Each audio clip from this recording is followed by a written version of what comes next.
ہے جو اس کو لے ڈوبتی ہے۔ سب سے پہلی چیز کیا ہے؟ سب سے پہلی ذمہ داری کیا ہے؟ کہ وہ قرآن پاک کو زیادہ سے زیادہ یاد کرنے والا ہو اور صحت کے ساتھ پڑھنے والا ہو، قرآن مجید کو درست طریقے کے ساتھ تجوید و قرات کے اصولوں کے مطابق پڑھنے والا ہو اور زیادہ سے زیادہ پڑھنے والا ہو۔ رسول اللہ صلی اللہ علیہ وسلم نے جب امام کے درجات کو بیان کیا تو سب سے پہلے آپ نے یہی چیز بیان کی کہ جو امام ہے آپ میں سے سب سے زیادہ قرآن پڑھتا ہے، جس کو قرآن یاد ہے، وہی مصلی پہ کھڑا ہو سکتا ہے۔ اور بعض ائمہ ہم نے دیکھا ہے، ظاہر ہے امام جو ہے اس نے نماز پڑھانا ہوتی ہے، جو خطیب ہے اس نے خطبہ دینا ہوتا ہے، ان دونوں کے لیے ہی یہ چیز ضروری ہے کہ وہ قرآن مجید کو زیادہ سے زیادہ یاد کریں زبانی اور صحت کے ساتھ یاد کریں۔ ہم نے دیکھا ہے ابھی اسی سال 2022 کی بات ہے کہ میں کسی دوست کو کسی مسجد میں بس کہہ دیتے ہیں جی آپ دیکھیں کوئی مسجد ہو تو آپ ہمیں بتائیں، میں نے مسجد والے بھی کہہ دیتے ہیں اور اسی طرح ائمہ خطبہ بھی وہ بھی کہہ دیتے ہیں، تو میں نے دونوں کی بات کروا دی، انہوں نے امام صاحب کو رکھ لیا۔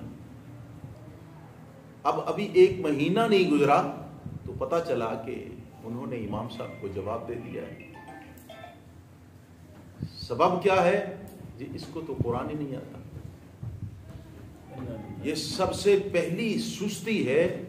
دیکھیں ہم امام یا خطیب اگر اس کام کو کرنا چاہتے ہیں تو اس کے لیے پہلی چیز یہ ہے کہ ہمیں قرآن پاک کو یاد کرنا چاہیے، اور یہ پہلا ماخذ ہے اسلام کا، قرآن مجید، فرقان حمید۔ جو خطبہ قرآن مجید کو یاد نہیں کرتے، جو امام قرآن مجید کو یاد نہیں کرتے، یہ اتنی بڑی سستی ہے، وہ بس 2 4 5 مہینے، کیونکہ پڑھا لکھا دور ہے، ہر بستی میں کوئی نہ کوئی حافظ بن جاتا ہے، جب وہ آتا ہے پیچھے نماز پڑھتا ہے تو وہ غلطیاں نکالنا شروع کر دیتا ہے، وہ امام صاحب کو بتاتا ہے، امام صاحب کو غصہ آتا ہے، تو ایسا ایسا بات جماعت تک پہنچتی ہے، اور جماعت بھی اس بات کا احساس ان کے دل میں ہوتا ہے کہ واقعی یہ ہم نے سستی کی ہے، کہ ہمیں پہلے دیکھ لینا چاہیے تھا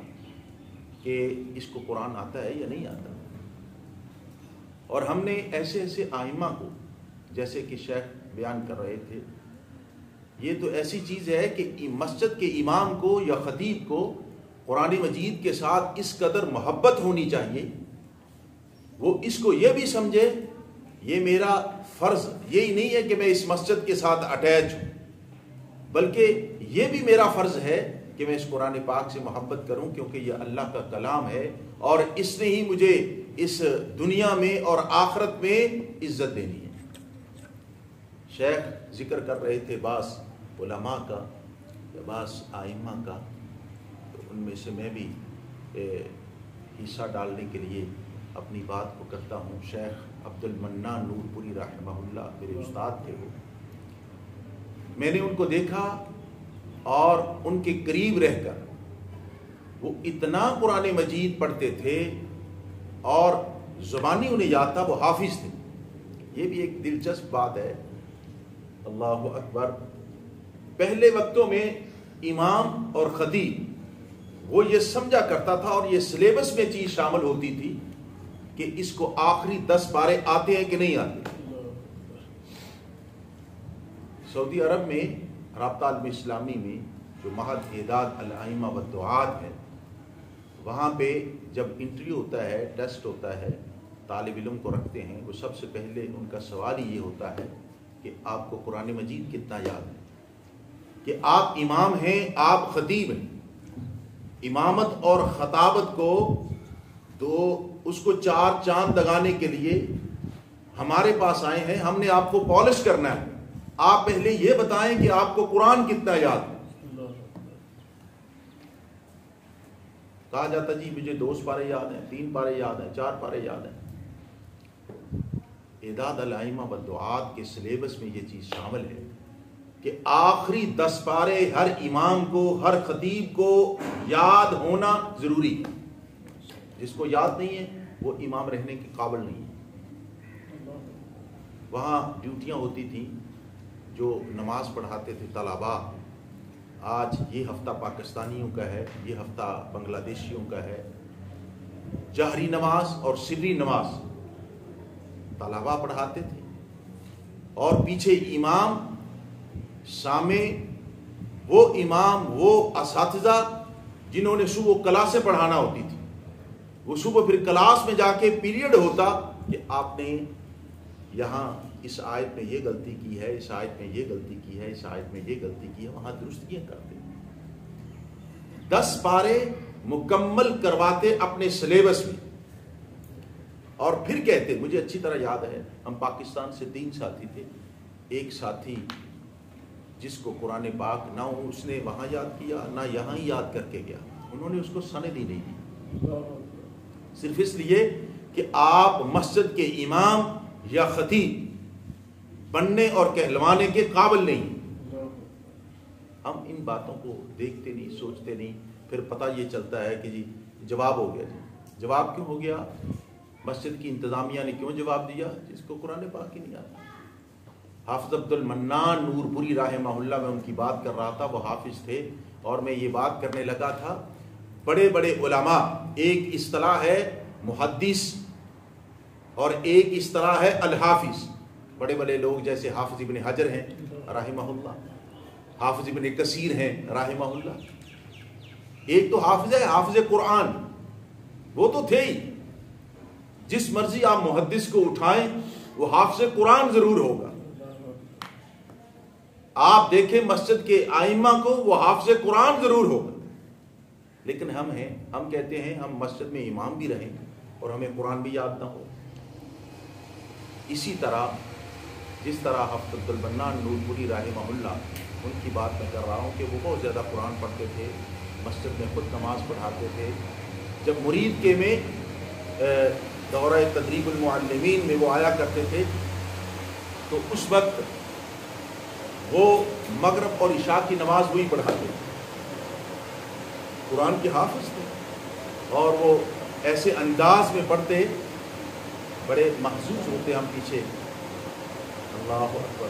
مولانا یوسف صاحب جن کا یہ ذکر کر رہے تھے، میرے استاد محترم ہیں، میں نے شروع سے آخر تک انہیں سے پڑھا ہے، اور ان کی شفقت اور ان کی دعاؤں کی برکت سے اللہ کی توفیق کے بعد یہاں تک پہنچا۔ تہجد میں 5 پارے تہجد میں پڑھ لیتے ہیں۔ یہ تصور سوچ سکتے ہیں آپ؟ جائیے ذرا تصور کی دنیا میں۔ اور میں ان کے انتہائی قریب ہوتا تھا۔ ان کے بیٹے بھائی عبید الرحمان محسن، حافظ عبد الرحمان حافظ اللہ جانتے ہیں کہ میں ان کے قریب ہوتا تھا۔ ایک دن میں 5 پارے تلاوت کرنا ان کا معمول تھا۔ 6 دن میں قرآن پاک مکمل، اور جمعے والے دن صرف سورۃ الکہف کی تلاوت کرتے، یہ ان کا معمول تھا۔ اور کبھی ایسا ہوتا کہ کاموں میں مصروف ہوتے، تلاوت نہ کر پاتے، تو دوسرے دن تو مجھے یہ کہتے، بیٹا میں اندر بیٹھا تلاوت کر رہا ہوں، کسی کو نہیں بتانا کہ میں اندر قرآن پڑھ رہا ہوں، یہ کہنا کام کر رہے ہیں۔ تو یہ کام کہتے کہ اندر بیٹھا تلاوت میں کر رہا ہوں، باہر سے کو آئے تو ان سے کہنا کہ تھوڑی دیر بعد ملاقات ہو سکتی ہے، وہ اندر کوئی ضروری کام کر رہے ہیں۔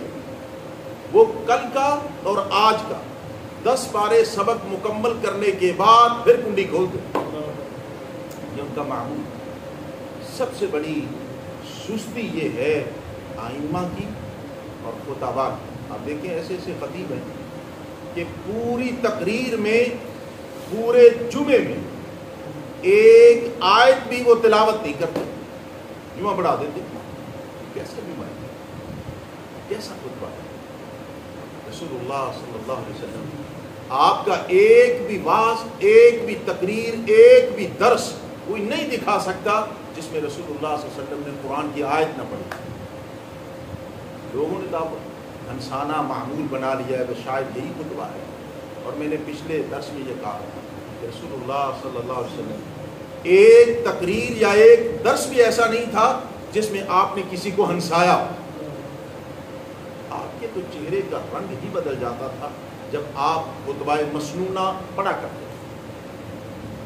رسول اللہ صلی اللہ علیہ وسلم آپ نے کبھی کوئی ایسا خطبہ نہیں دیا جس میں، اور الحمدللہ میرے ذہن میں باتیں ہیں، میرا اپنا تجربہ ہے کہ جب آدمی قرآن مجید کو اپنے درس میں اور نمازوں میں خوبصورت آواز میں جب پڑھتا ہے تو لوگ جوق در جوق اس مسجد میں آتے ہیں. اس مسجد میں رش نسبتاً زیادہ ہوتا ہے.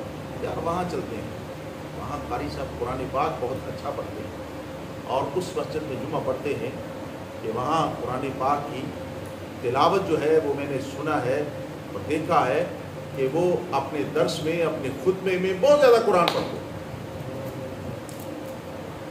میرے ایک دوست ہیں، کلاس فیلو ہیں، ساتھی ہیں، ان کو الحمدللہ قرآن پاک بہت یاد ہے. اور وہ قرآن پاک کی ہی برکت ہے کہ جس جگہ وہ کام کرتے ہیں کبھی انتظامیہ نے یہ شکایت نہیں کی، بلکہ وہ یہی کہتے ہیں کہ یہ قرآن بہت پڑھتا ہے. سب سے پہلی اور بڑی سستی ہے امام کی اور خطباء کی کہ وہ قرآن پاک سے محبت نہیں کرتے، قرآن پاک کو تلاوت نہیں کرتے، زیادہ سے زیادہ یاد نہیں کرتے، نمازوں میں نہیں پڑھتے، پھر درست لہجے میں نہیں پڑھتے، قرات و تجوید اور ان اصولوں کے مطابق نہیں پڑھتے جن اصولوں کے مطابق قرآن پاک کو پڑھنا چاہیے. یہ سب سے پہلی سستی ہے. اس سستی کو دور کریں گے تو انشاءاللہ اللہ عزت دے. اور رسول اللہ صلی اللہ علیہ وسلم نے کیا فرمایا؟ خیرکم من تعلم القرآن وعلمہ. تم میں سے بہترین وہ ہے جو قرآن کو سیکھتا اور سکھاتا ہے. معلوم ہوا سب سے پہلی چیز ہے ہی قرآن پاک. اگر اس میں سستی ہے تو وہ تو امام اور خطیب کہلوانے کے لائق ہی نہیں. اگر اس میں انسان کمزور ہے تو وہ کسی مسجد میں کام کرنے کے قابل ہی نہیں. دوسرے نمبر پر ہے، یہ ہماری سستی ہے، وہ ائمہ، وہ خطباء جو اس سستی کا شکار ہیں وہ کبھی بھی کامیابی کی طرف نہیں بڑھ سکتے. وہ کیا ہے؟ رسول اللہ صلی اللہ علیہ وسلم کی حدیث کا متن یاد ہو، اور آپ اس متن کو یاد کرنے کے بعد یہ یاد رکھیں، جو امام، جو خطباء حدیث کے متن کو یاد کرتے ہیں صحیح معنوں میں، میں نے دیکھا ہے وہی حدیث کا مفہوم سمجھا سکتے ہیں. اور ایسے خطباء کہ ان کے درس میں، ان کی تقریر میں، ان کے بعد ایک بھی حدیث نہیں ہے. حضرات یہ بہت بڑی سستی ہے. اس سستی کو ہمیں دور کرنا چاہیے. ہم خطباء ہیں، ہم ائمہ مساجد ہیں. یہ دوسرا ماخذ اسلامی ہے حدیث رسول صلی اللہ علیہ وسلم. آپ جس مرضی امام کو، امیر المومنین وقت کا وہ نماز پڑھایا کرتا تھا، لیکن اس کو بھی ذخیرہ احادیث یاد ہوتا تھا. ذخیرہ احادیث کا میں نے لفظ بولا ہے، حدیثوں کا چند حدیثیں نہیں، ذخیرہ احادیث اس کو یاد ہوتی تھی.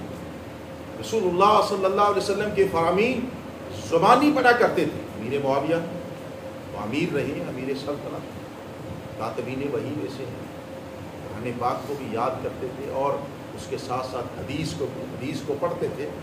آپ ان کے خطبات پڑھیں اسلامی کتابوں میں جو وہ خطبے دیا کرتے تھے، آپ کو پتہ چلے گا کہ ان کا خطبہ کیسا ہوتا تھا. اسی طرح عمر بن عبدالعزیز ہیں رحمہ اللہ، آپ ان کے خطبات کو پڑھیں. ایون حجاج بن یوسف جس کو ہم ایسی نظروں سے دیکھتے ہیں کہ وہ ٹھیک نہیں تھا، یہ تو اللہ کو پتہ ہے. کہا جاتا ہے کہ جب وہ خطبہ دیتا سب سے پہلے قرآن کی تلاوت کرتا اور پھر رسول اللہ صلی اللہ علیہ وسلم کی حدیث. اور حجاج ابن یوسف یہ کہا کرتا تھا کہ میں اپنا خطبہ اس کو خطبہ نہیں کہتا جس میں رسول اللہ صلی اللہ علیہ وسلم کی 40 احادیث نہ پڑھی جائیں. خطبہ وہی خطبہ ہے, میرا خطبہ وہی خطبہ ہے جس میں 40 احادیث تلاوت کی جائے. آج کون ہے جو, میرا تو خیال ہے 5 حدیثیں نہیں کوئی سنا تھا. شیخ حدیث کی اور محدثین کے حوالے سے بات کر رہے تھے. حضرات اگر مسجد میں امام رہنا ہے, اگر نبی کے منبر پر کھڑے ہونا ہے, پھر آپ اخلاص کے ساتھ یہ کام کریں, اخلاص کے ساتھ یہ کام کریں, اللہ تعالیٰ عزتیں دے گا. اور اگر آپ اس سستی کا شکار ہو گئے, آپ یہ چاہتے ہیں کہ میں مسجد کا امام بھی رہوں, میں منبر رسول پر کھڑے ہو کر تقریریں بھی کروں, اور حدیث مجھے ایک بھی نہ یاد ہو, تو اس مسند کو آپ چھوڑ دیں. کوئی ضرورت نہیں, اس مسند کے ساتھ خیانت نہیں کریں, یہ خیانت ہے. اس کے ساتھ وفاداری کیا ہے کہ آپ اخلاص کے ساتھ اس کا حق ادا کریں. اور اس کا حق ادا کیسے ہوگا کہ آپ اس مسند پر بیٹھ کر قرآن پاک کے ساتھ ساتھ حدیث کو بھی یاد کریں, اس کا مطالعہ کیا کریں. میں ایک عربی شیخ کو سن رہا تھا, وہ بتا رہا تھا کہ ایک آدمی جو مسجد کا امام ہے, جو مسجد کا خطیب ہے, اس کو کم از کم چاہیے, کم از کم 1 پارہ ضرور پڑھے.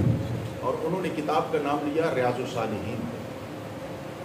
امام نووی کی کتاب ہے ریاض الصالحین کا 1 باب روزانہ ضرور پڑھا کریں. اور ہم نے اسلاف کو دیکھا ہے, اپنے اساتذہ کو, کہ وہ, جیسا کہ میں حافظ عبد المنان نور پوری رحمہ اللہ کی بات کر رہا ہوں, حافظ عبدالسلام حکمی حافظہ اللہ میرے استاد محترم ہیں, ظہر کی نماز کے بعد ان کا معمول یہ تھا کہ وہ بلوغ المرام یا اس طرح کی ایک اور کتاب ہے چھوٹی, جس میں تقریباً کوئی 200-250 کے قریب, عمدۃ الاحکام, عمدۃ الاحکام کا ایک پورا باب, اس کا خلاصہ بیان کیا کرتے تھے. حافظ عبدالسلام حکمی حافظہ اللہ, میری بھی بڑی قربت تھی ان کے ساتھ, وہ قرآن پاک کا دور مجھ سے کیا کرتے تھے. اللہ تعالیٰ ان کو صحت والی لمبی زندگی عطا فرمائے, اور جو وہ کام کر رہے ہیں ماشاءاللہ حدیث پر, آج کل بخاری پر, اللہ تعالیٰ وہ پائے تکمیل تک پہنچائے. اس کی پہلی جلد میرا خیال دوسری آ چکی ہے, 2 جلدیں آ چکی ہیں, باقی افسوس کی بات ہے ہمیں پتہ نہیں ہوتا. اللہ اکبر. میں کل گزشتہ پرسوں کی بات ہے, جمعے کی یا جمعرات کی, میں ایک جگہ پہ درس دے رہا تھا کہ میں کہہ رہا تھا کہ ہم کیسے مسلمان ہیں. آپ کسی عیسائی سے پوچھیں, کسی عیسائی بچے سے پوچھیں کوئی بات جو عیسائیت کے لٹریچر کے حوالے سے, تو آپ کو ٹک ٹک بتائے. ہم خطیب ہیں, مسلمان ہیں. میں نے ہرے مجمع میں یہ بات کہی, آپ میں سے کوئی اٹھ کے مجھے یہ بات 4 ہماری ماؤں کے, صرف 4 ماؤں کے نام, پورا نام مجھے سنا دے, 1000 روپیہ دے. مجلس میں ایک بندہ بھی نہیں, 250-300 بندوں میں سے ایک بندہ بھی نہیں اٹھا. پورا نام سے مراد یہ ہوتا ہے ام المؤمنین کا نام اور پھر اس کے والد کا نام, سیدہ خدیجہ بنت خویلد رضی اللہ تعالی عنہ, سیدہ حفصہ بنت عمر, سیدہ عائشہ بنت ابو بکر صدیق, سیدہ زینب بنت جحش, سیدہ زینب بنت خزیمہ, سیدہ رملہ بنت ابی سفیان وغیرہ. 4 ماؤں کے نام. اب خطیب ہیں آپ علماء ہیں, مسجد کے ساتھ آپ کا تعلق ہے. ہمارے قائد علامہ احسان الہی ظہیر رحمہ اللہ رحمۃ اللہ, کوئی خطیب مجھے آپ فون کر کے اپنے دوستوں سے بھی یہ سوال کرتے کہ ان کی جتنی کتابیں لکھی ہیں 4 کتابوں کے نام بتا دیں صحیح. 4 کتابوں, آپ میں سے بھی 4 کتابوں کے نام بتا دیں. یہ ہماری سستیاں ہیں. اصل میں نے یہ بات بتانی تھی کہ ہم جانتے ہی نہیں حدیث کی کتابیں. شیخ فرما رہے تھے کہ ہمیں بخاری کا مطالعہ, میں کہتا ہوں جس گھر میں بخاری نہیں ہے وہ عالم نہیں ہے. جس گھر میں کتب ستہ نہیں، جس گھر میں مسلم نہیں، جس گھر میں نسائی ترمذی ابن ماجہ نہیں، وہ کیسے عالم ہو سکتا ہے؟ بغیر ہتھیار کے مجاہد لڑ سکتا ہے؟ بغیر اسلحہ کے مجاہد کہلوا سکتا ہے؟ یہ امام اور خطیب کا ہتھیار ہے، کتب۔ اور کون سی کتب؟ اولاً احادیث کی کتب، حدیث کی کتاب۔ پہلے آپ علماء کو دیکھیں، اپنے جماعت کی صف میں آپ علماء کو دیکھیں، مولانا محمد حسین شیخ پوری رحمہ اللہ، قاری عبدالحفیظ رحمہ اللہ، جو علماء گزر چکے ہیں میں ان کا نام لے رہا ہوں۔ آپ ان کے گھروں میں جائیں، ان کی لائبریریاں ہوتی تھیں، اپنی لائبریریوں میں پڑھی ہوئی کتابوں کو پڑھتے تھے۔ حالانکہ میں نے ایسے ایسے علماء کو بھی دیکھا ہے جن کا علم تھوڑا اور عمل بہت زیادہ، کتابوں کو وہ بھی پڑھتے تھے، کتابوں کے ساتھ محبت، کتابوں کو پڑھنا، حدیث کو پڑھنا، اللہ اکبر۔ لیکن یہ ہماری سستی ہے، بہت بڑی سستی ہے کہ ہم کہتے ہیں میں مسجد کا امام بھی رہوں، میں منبر رسول کا خطیب بھی رہوں، اور کسی ایک کتاب کا مطالعہ بھی نہ کروں اور رہوں بھی۔ حضرات، یہ چیز انتہائی میرے خیال میں مشکل ہے، اور یہ ایسی سستی ہے جو لے ڈوبتی ہے۔ میں ایک مسجد کی بات کر رہا ہوں، مسجد میں کبھی ایسا ہوتا ہے کہ دوست فون کر دیتے ہیں جی ہمارا جھگڑا ہو گیا ہوگا، ذرا آ کے نپٹا دو۔ مسجد میں جاتا ہوں تو پتہ چلا جی یہ کوئی حدیث تو سناتا نہیں۔ میں نے کہا اس کو کتنے سال ہو گئے؟ جی 5-6 سال ہو گئے۔ بھائی آپ کو نہیں رکھا کیوں اس کو؟ یہ حدیث نہیں سناتے۔ اور میں کہہ رہا ہوں جو آئمہ تھے جیسے حافظ عبدالسلام ندوی اور اسی طرح حافظ عبداللہ لوکو ورکشاپ والے، میں لوکو ورکشاپ میں جب پڑھاتا تھا تو وہ شیخ الحدیث تھے، آج کل بھی وہ شیخ الحدیث ہیں، اللہ تعالیٰ انہیں لمبی زندگی عطا فرمائے۔ حافظ عبداللہ رفیق حافظہ اللہ تعالیٰ شیخ الحدیث ہے وہاں لوکو ورکشاپ میں جو مدرسہ ہے جہاں پہ عطاء الرحمن یحییٰ عارفی اور عطاء الرحمن حلوی اور اسی طرح عتیق الرحمن حلوی یہ میرے شاگردوں میں سے ہیں۔ الحمدللہ انہوں نے وہاں ابتدائی کلاسیں یہ وہاں سے ان کی فراغت ہوئی ہے، ان تین طلباء کی، 3 علماء کی۔ میں بات کر رہا تھا عبداللہ رفیق حافظہ اللہ، وہ ظہر کی نماز کے بعد حافظ عبدالسلام حافظہ اللہ کی طرح وہ عمدۃ الاحکام کا درس دیا کرتے تھے۔ میں نے ان سے ایک دن پوچھا کہ آپ عمدۃ الاحکام کو کہتے ہیں، شیخ بات یہ ہے کہ ان لوگوں کو جب ہم حدیثیں نہیں سنائیں گے ان کو دین کا کیسے پتہ چلے گا؟ حضرات، یہ چیزیں ہم میں ختم ہو گئی۔ یہ اتنی بڑی سستی ہے کہ جس کا ہم آج شکار ہیں۔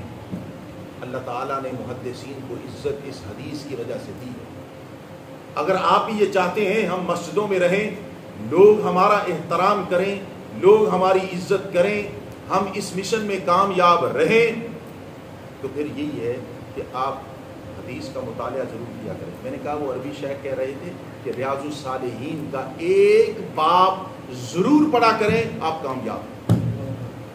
ریاض الصالحین میں جو ابواب باندھے گئے ہیں بڑی ہی آسانی ہے، آپ بھی اپنی مسجدوں میں عشاء کی نماز کے بعد یا ظہر کی نماز کے بعد جو ٹائم آپ مناسب سمجھیں، اپنی تعداد کے لحاظ سے اپنی جماعت کے جو مشورے کے بعد آپ جو بھی ٹائم آپ ڈیسائیڈ کر لیں، جو جس پر آپ متفق ہو جائیں، عمدۃ الاحکام، ریاض الصالحین، بلوغ المرام، ایون نخبۃ الصحیحین ہے جو قاری صہیب احمد میر محمدی حفظہ اللہ نے مجموعہ تیار کیا ہے، یہ اس طرح نخبۃ الاحادیث ہے۔ آپ ایک حدیث ہی کیوں نہ سنائیں؟ ہم لوگوں کو فضیلت تو بیان کرتے ہیں، 40 حدیثیں سنائے گا جو ادا کی صف میں کھڑا ہوگا۔ حضرات، یہ چیز ہمیں اپنی ذات پہ امپلیمنٹ کرنی چاہیے۔ ہمیں 40 حدیثیں آتی ہیں، ہم مسجد کے امام ہیں، ایک آدمی حدیث پڑھ رہا ہے، ترکت فیکم امرین لن تزلوا لن تزلوا، حدیث پڑھ رہا ہے یہ امام، لن تزلوا لن تزلوا. اب اگلی جو اس نے لفظ بگاڑے وہ میں نہیں بتاتا.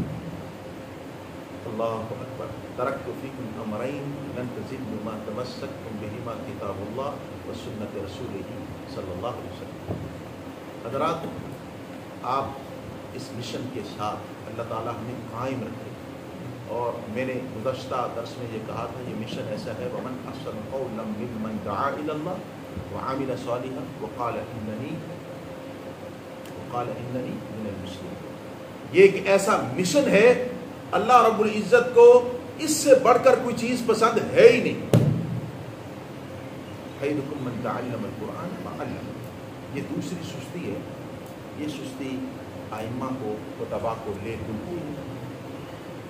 تیسری معاشرتی حوالے سے جس جگہ پہ آپ رہ رہے ہیں ہمارے مسلک میں یہ چیز ہے کہ امام کی جو تنخواہ لگا دی جائے وہ کہتے ہیں بس اسی میں گزارا کریں. تو ہماری کمزوری یہ ہے ظاہر ضروریات ہیں ہم لوگوں سے پیسے ادھار لینا شروع کر دیتے ہیں پھر بعد میں دیے نہیں جاتے تو پریشانی ہوتی ہے. حضرات یہ ضروریات زندگی ہر کسی کے ساتھ ہیں. اللہ تعالیٰ ہمیں محفوظ فرمائے ایسی ضروریات سے کہ ضرورت ہمارے سامنے ہو ہماری پاکٹ خالی. اللہ تعالیٰ ہمیں ایسی ضروریات سے ویسے محفوظ فرمائے. لیکن انسان ضروریات پڑ جاتی. آپ اپنے مسجد کے صدر سے انتظامیہ کے ایک بندے سے ہی اپنا رابطہ رکھیں. جماعت کے لوگوں سے یہ کام شروع نہ کریں کہ آپ ان سے پیسے مانگنا شروع کر دیں اور ان کے ساتھ پھر ایسا رویہ ہو. ہمیں پتہ ہے میرے سامنے ایسے ایسے لوگ جن کو اللہ تعالیٰ نے بڑی عزتوں سے نوازا. وقار تھا, عزت تھی, قرآن بھی اچھا پڑھتے تھے, عالم تھے, لیکن انہوں نے یہ کام شروع کیا, پیسہ لیا, بعد میں بھول گئے. اب یہ اتنا بڑا ایشو کھڑا ہو گیا کہ مسجد والوں نے اس کو پھر ذلیل کر کے نکالا, اس کو فارغ کر دیا. ایک طرح کا دھبا ہے. اور عالم کی, امام کی, خطیب کی چادر اتنی سفید ہوتی ہے دور سے داغ اس پہ لگا ہوا نمایاں ہوتا ہے, پرومیننٹ ہوتا ہے, واضح. لوگ اپنی طرف نہیں دیکھتے. میں نے یہ کہا ہے آپ کہتے ہیں بات کریں, اس میں کوئی حرج نہیں ہے کہ جی میری ضروریات یہ ہے, میری ضروریات زندگی اس طرح کی ہے. آپ اپنی ضروریات کو نہ پھیلائیں. آپ اپنی ضروریات کے مطابق ان سے مطالبہ کر سکتے ہیں. آپ کی جائز ضروریات ہیں, کریں مطالبہ, لیکن آپ اس طرح کا کام نہ کریں کہ ہر نمازی سے پیسے مانگنا, ہر نمازی کے ساتھ تعلق اس لیے بنانا کہ میں کل اس سے پیسے مانگوں گا, ادھار مانگوں گا, پھر آدمی دے نہیں پاتا. تو یہ اتنی بڑی غلطی ہے, اتنی بڑی سستی ہے. بعد میں یہی سستی بندے کو لے ڈوبتی, لوگ خلاف ہو جاتے ہیں. اللہ اکبر. میرے ذہن میں اللہ اکبر تیسری اور چوتھی بات یہ ہے, آپ اخلاق کے ساتھ, اپنے مقتدیوں کے ساتھ, اپنی مسجد کے بھائیوں کے ساتھ, ان کو بھائی سمجھ کر, ان کو اپنا مقتدی نہیں اپنے بھائی سمجھ کر ان کے ساتھ اپنا رویہ رکھیں. ان کے ساتھ رویہ ایسا ہو بھائیوں جیسا. اگر کوئی بات کر بھی دے تو آپ برداشت کر لیں, کوئی بات نہیں, یہ بھائی ہے. جیسے بھائی بات برداشت کر جاتے ہیں تو ایسے ہم بھی کر لیں گے تو کیا حرج ہے. یہ ایسی سستی ہے کہ آدمی جب بد اخلاق ہوتا ہے, اخلاق کے ساتھ نہیں رہتا, نمازیوں کے ساتھ پیش نہیں آتا, تو یہ سستی بھی انسان کو, ایمان کو, خطیب کو لے لیتی ہے. تو اللہ سے دعا ہے آپ اور میں ہم ایسی سستیوں کا شکار نہ ہوں جن سستیوں سے ہماری امامت یا ہماری خطابت متاثر ہو, بلکہ اللہ تعالی ہمیں اس میں محبت کے ساتھ, خلوص کے ساتھ, پیار کے ساتھ اس مشن کو جاری و ساری رکھنے کی توفیق عطا فرمائے، تاکہ ہم اللہ کے دین کا صحیح معنوں میں کام کر سکیں۔ اللہ تعالی ہمیں سرخرو کرے، کامیابیاں عطا فرمائے، ان سستیوں سے محفوظ رکھے جو سستیاں ہمیں اس کام کو روکنے اور اس کام کو نہ کرنے کی جو ہے وہ ہمارا اس حوالے سے ہم پریشان ہوں، تو اللہ تعالی ہمیں محفوظ فرمائے۔ وأقول قولي هذا استغفر الله لي ولكم ولسائر المسلمين۔